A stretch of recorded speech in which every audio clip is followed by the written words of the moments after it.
Baik, kita lanjut kepada nomor terakhir yaitu nomor 6. Nomor terakhir, nomor 6 ini soalnya seperti ini. Diketahui data beberapa indikator, traik pH dan kurva titrasi asam basa sebagai berikut.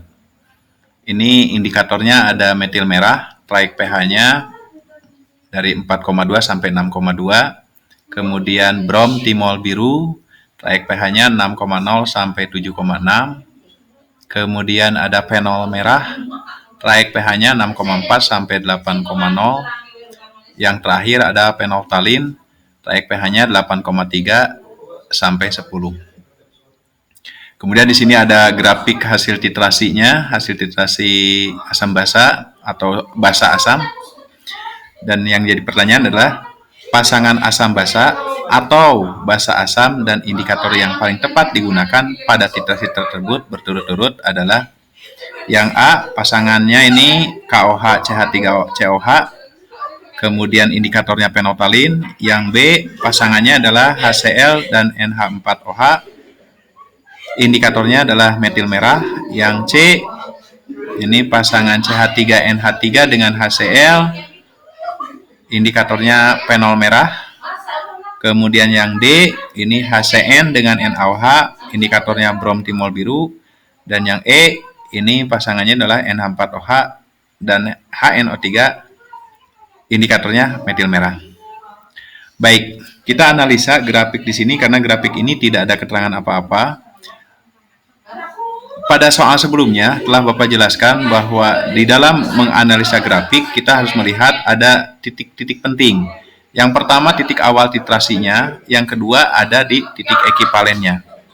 Berdasarkan grafik ini, kita mengetahui bahwa grafik ini adalah grafik titrasi basa oleh asam.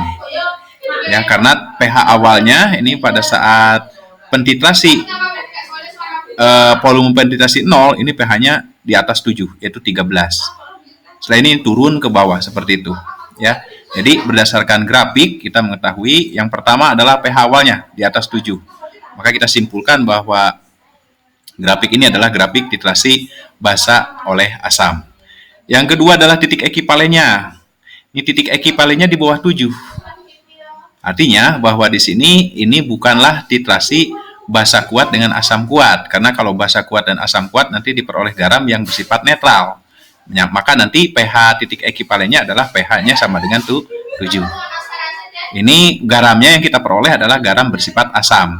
Maka kemungkinan besar ini adalah titrasi basa lemah oleh asam kuat.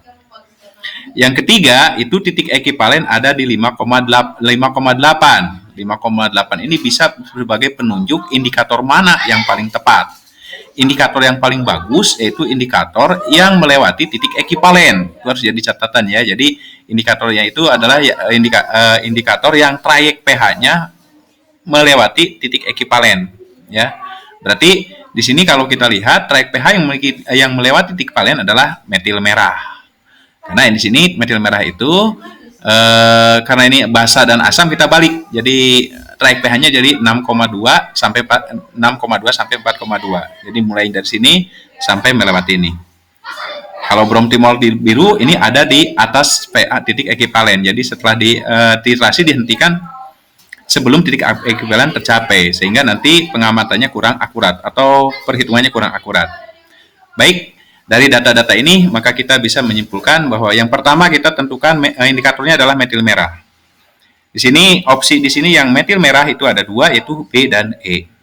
Yang kedua itu grafiknya adalah grafik basa oleh asam. Yang B ini adalah HCl oleh NH4OH.